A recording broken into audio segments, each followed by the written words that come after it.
acompañe, por favor, compañero.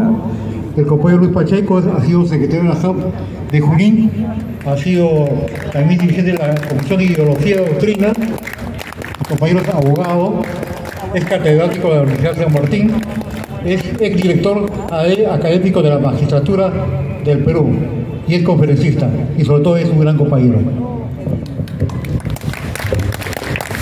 Muchas gracias. Compañero Víctor Raúl, presente.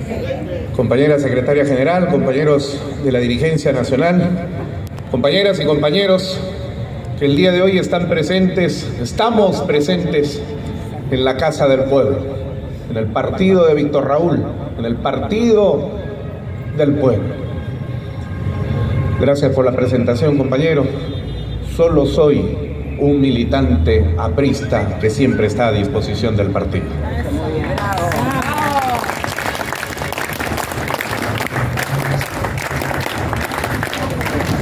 Y agradezco a la dirigencia que me ha concedido el honor, para mí muy grande, de estar presente el día de hoy para rendir homenaje en este 91º aniversario de la gesta revolucionaria de Trujillo. Quiero comenzar estas palabras, que básicamente serán de carácter histórico, recordando la teoría del espacio-tiempo histórico de Víctor Raúl, el legado filosófico que ha orientado nuestro accionar político a lo largo de estos ya casi 100 años. Todos los pueblos del mundo tienen su espacio y tiempo histórico, pero para poder comprender la realidad de un momento determinado, como buenos dialécticos que somos, tenemos que comprender los contextos sociales, económicos, políticos, históricos que van generando las condiciones para que se desarrollen en adelante las gestas políticas, las gestas sociales, las gestas históricas.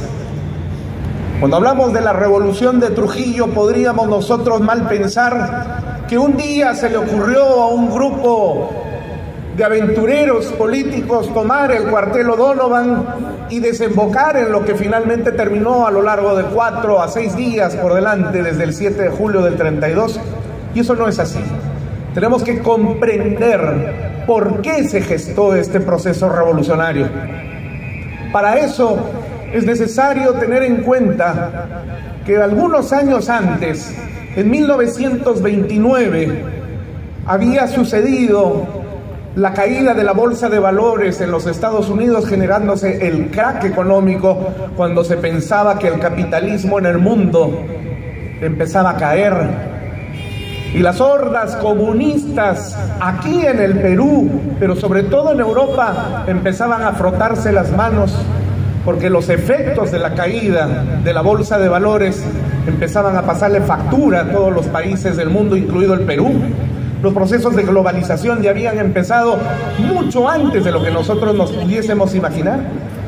Para 1930, poco antes de la caída del presidente Leguía, ni siquiera había recursos económicos para pagarle a los funcionarios públicos, que se quedaron sin cobrar su sueldo durante 7, 8, 9 meses, como consecuencia de la falta de producción. Y a ese hecho se le suma precisamente el golpe de Estado de Sánchez Cerro en Arequipa contra Leguía, cuyo gobierno culmina en 1930. Recordemos que el compañero jefe se encontraba fuera del Perú perseguido, auténticamente perseguido. Y ante la amnistía que se dio en ese momento, regresa el compañero y se convoca un proceso electoral para elegir una asamblea constituyente y también para elegir al nuevo presidente del Perú. Haya de la Torre regresa, pero es necesario fundar un partido. Y precisamente en septiembre de 1930 se funda el Partido Aprista Peruano, que es la sección en nuestro país de la Alianza Popular Revolucionaria Americana, que había sido fundada aquel glorioso 7 de mayo de 1924. Con el partido en marcha y que además se constituyó en el primer partido moderno del Perú, empieza a desarrollarse un proceso de acción política de campaña para competir contra 3 candidatos. El otro contendor, el más importante, era el propio Sánchez Cerro. Sánchez Cerro había fundado, juntamente con otros militares y otros representantes de la sociedad tradicional limeña, criolla y del norte del Perú, el partido que se denominó Unión Revolucionaria. Luego vinieron otros 2 candidatos más, que eran los candidatos que representaban a la oligarquía, a la plutocracia, que no tenían ya cabida en realidad. En 1931 se lleva a cabo el proceso electoral y el resultado lo conocemos todos. Ese proceso electoral lo ganó la Unión Revolucionaria, pero en forma, porque en realidad ese proceso electoral lo ganó el Partido Aprista Peruano con nuestro candidato Víctor Raúl Haya de la Torre. Qué curioso cómo algunos episodios de la historia del Perú se repiten. Fíjense ustedes, ese año 1931 fue el año en el que se fundó el Jurado Nacional de Elecciones para llevar a cabo el proceso electoral y que la decisión popular no pasase por la decisión del Congreso de la República como había sucedido en los años precedentes. Ese Jurado Nacional de Elecciones naciente se prestó para consumar un fraude electoral robándole los votos al Partido del Pueblo. Y digo que se repiten los episodios porque me recuerda a un indigno sujeto que el día de hoy ocupa el Jurado Nacional de Elecciones, defensor de terroristas y enemigo del Perú y por lo tanto enemigo del Partido del Pueblo, desmereciendo la organización del Estado de Derecho en el Perú. Pero así como cayó ese lacayo de esa dictadura que empezaba a gestarse en 1931, este nieto de ese lacayismo también caerá, y pronto.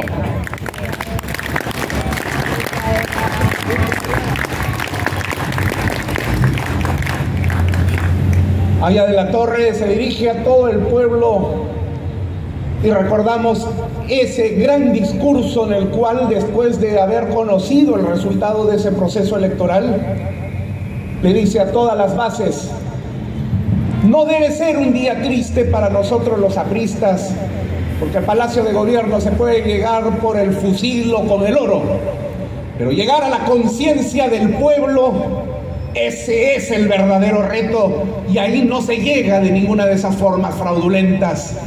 Y el Partido Aprista es la conciencia del pueblo desde el día de hoy para adelante en la historia.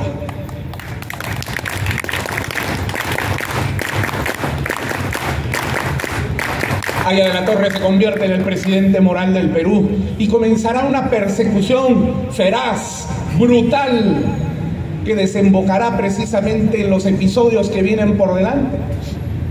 27 compañeros apristas fueron elegidos para integrar el Congreso de la República, que era un Congreso constituyente. Se instalaron y, demostrando la gran capacidad e inteligencia política, que no es casual en los apristas, sino que viene como consecuencia del estudio permanente del cual nosotros no debemos jamás olvidarnos, porque este partido es ante todo un partido escuela, y eso hay que tenerlo presente entre los apristas. El aprista no puede ser un borracho, el aprista no puede ser un holgazán, un vago. El aprista tiene que ser el mejor estudiante de su universidad, tiene que ser el mejor dirigente entre los dirigentes, tiene que ser el mejor padre de familia, la mejor madre de familia, para demostrar con su conducta precisamente cómo se encarna el pensamiento filosófico y doctrinario del partido de Haya de la Torre. Y es en esas circunstancias precisamente donde estos 27 compañeros como constituyentes empiezan a desarrollar una lucha feroz contra la oligarquía en el Congreso de la República, logrando desarrollar una constitución que va a revolucionar para adelante y que va a anticipar lo que va a significar la Constitución del 79. Se empiezan a insertar conceptos como, por ejemplo, que la mujer mayor de 21 años pueda votar por primera vez en la historia. Se gesta la creación de instituciones que van a servir al pueblo, como el Ministerio de Educación, el Banco de la Nación y otras tantas instituciones. Todo en beneficio del Perú. La oligarquía se asusta, la plutocracia siente que empieza a perder el poder y entonces sale a relucir ese sentido de esa derecha dictatorial que ha caracterizado a la derecha, que siempre fue, lamentablemente para la historia del Perú, una derecha acomodada con los procesos sociales y que en el momento en el que debía realizar el trabajo histórico que le competía, se escondía debajo de la mesa o se escondía debajo de la cama, como lo hemos visto en estos últimos años. Y entonces el gobierno de Sánchez Cerro ordenó el desaforo de los 27 congresistas apristas, los detuvo y los botó del país, los expulsó del país, se proscribió al APRA, declarándolo un partido ilegal, y se detuvo al compañero Víctor Raúl, que tuvo que pasar probablemente la más inhumana de las carcelerías, sometiéndolo a torturas psicológicas y también físicas, en ese momento en el que el pueblo aprista, que era ya mayoritario, se sentía no solamente burlado de lo que había pasado previamente, sino que además, por el hambre, por la miseria, la falta de producción y la dictadura que se estaba viviendo, el pueblo se organiza. Y es así entonces como se gesta la idea de la revolución. La revolución no viene de nada, viene después de un proceso que se fue dando poco a poco para llegar hasta ese 7 de julio. Así como en la Francia revolucionaria el proceso comenzó con la toma de la Bastilla, aquí en el Perú el proceso revolucionario comenzó con la toma del cuartel O'Donovan, cercándolo por sus 4 lados. En uno de ellos, en la parte trasera, llegaba el compañero Manuel Búfalo Barreto. A los lados venían de Laredo, de Chicago, y por delante el compañero Alfredo Tello Salavarría. Aproximadamente 200 compañeros apristas que sabían que ese día probablemente ofrendarían su vida para la historia del Perú y por supuesto para la historia también de nuestro partido, se hicieron a las armas y decidieron tomar el cuartel O'Donovan, donde se encontraban poco más de 300 militares entre oficiales y soldados, tremendamente armados. Al campanazo de las 2 de la madrugada de ese 7 de julio glorioso que ha pasado a la historia del Perú, comenzó la revolución. Fueron largas horas las que siguieron por delante. El resultado fue varios muertos, tanto civiles apristas como también militares, y heridos. A las 6:30 de la mañana culminó la acción valerosa de los compañeros sobrevivientes. Y por primera vez en la historia del Perú, y de América Latina además, un ejército profesional se rindió frente a un grupo de revolucionarios que habían decidido encarnar el momento de la historia, ese 7 de julio. Sánchez Cerro, frente a esas circunstancias, se adelantó en su tiranía al fascismo que representaba Francisco Franco en España y ordenó el despliegue de barcos hasta Trujillo y sobre todo de aviones Y también por primera vez en nuestra historia se bombardeó una ciudad. Esto no ha sucedido en ningún país de América Latina, ni desde México para el sur, ni en ninguno de los países de nuestro hemisferio, sino hasta muchos años después. 1932 marca un paralelo y símil con el bombardeo de Guernica, de la brutalidad fascista que aconteció en España.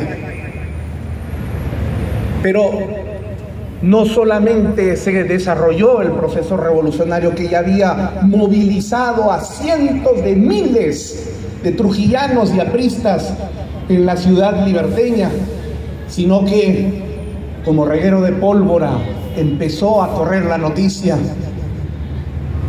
y muchos apristas se levantaron en Patás, Carhuaz, Huaraz, Chiclayo, Salaverry, Piura y otras ciudades del norte del Perú, iniciándose un proceso auténticamente revolucionario.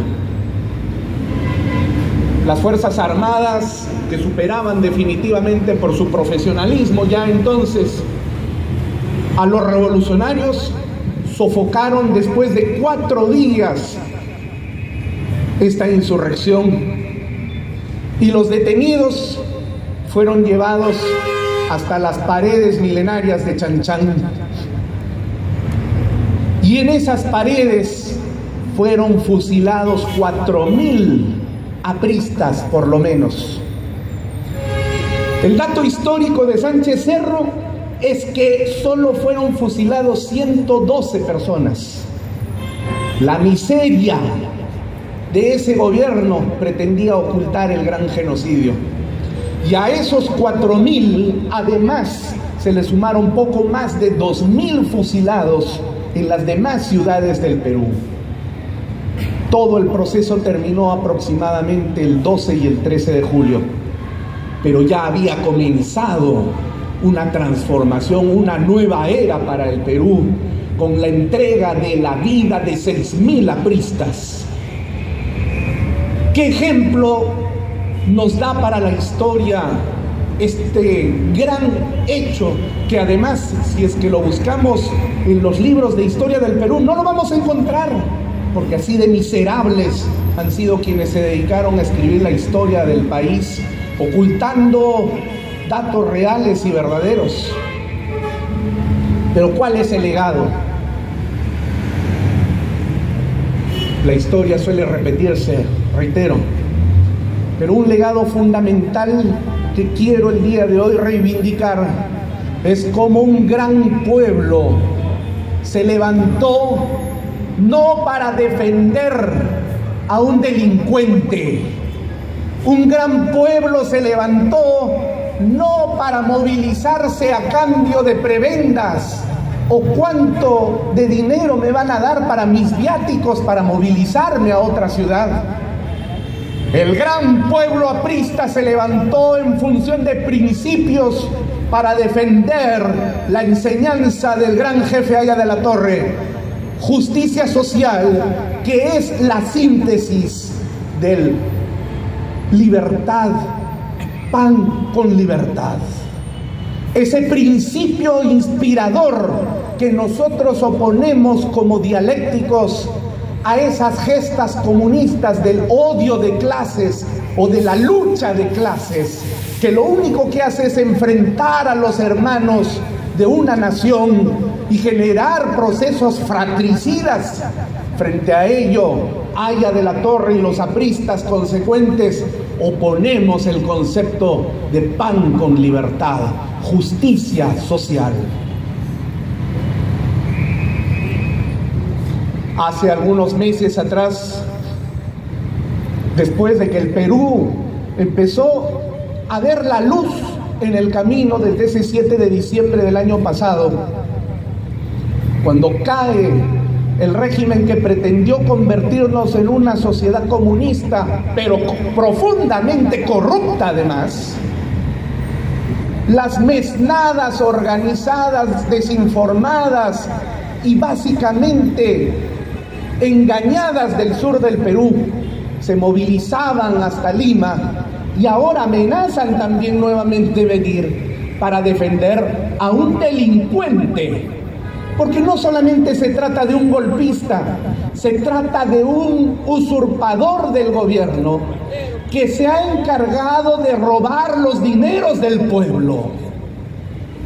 A ese delincuente lo defendieron estas personas que se movilizaron creando dolor, destrucción, muerte, y de lo cual el gran enemigo del Perú, que es la izquierda caviar, hipócrita, farisea y miserable, ha auspiciado.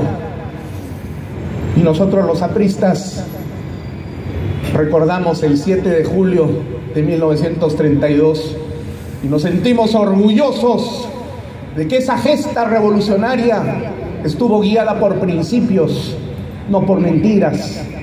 Que los hombres y mujeres, campesinos, estudiantes y obreros que se movilizaron entre las ciudades para entregar su vida por el país, no estuvieron pensando en cuánto iban a recibir de viáticos para ver si iban o no iban. Había mística, había un sentido de sentirse parte transformadora de la historia. Y eso es lo que empieza a caracterizar al partido aprista como un partido moderno. Por primera vez en la historia del Perú aparece un movimiento político de masas que va a representar a todos los sectores de la sociedad y que, movilizada por las clases trabajadoras, medias pero trabajadoras, va a auspiciar el desarrollo de una democracia funcional en beneficio del Perú y de todos los peruanos. Yo me siento, como ustedes, orgulloso de ser aprista, porque tenemos un pasado histórico grandioso, porque tenemos doctrina, porque tenemos filosofía que nos orienta en el camino, porque tenemos un gran jefe que se encargó de organizar este gran partido del pueblo, porque tenemos 6.000 mártires que derramaron su sangre y que esa sangre se encargó precisamente de convertirse en el efluvio que llenaba el alma de los apristas, de los cuales nosotros somos herederos, y que el día de hoy, encontrados en este 91 aniversario de esa gesta histórica, debemos no solamente recordar con emoción, sino debemos agradecer por lo que han significado esos 6.000 mártires apristas. El partido aprista nunca muere, es cierto, pero lo será más en la medida en que cada uno de nosotros realice su trabajo aprista de esencia, en la medida en la que cada uno de nosotros se sienta y se defina auténticamente aprista, no porque yo voy a un lugar y digo soy aprista, sino porque mi conducta demuestra que soy aprista. Porque con el ejemplo, fundamentalmente,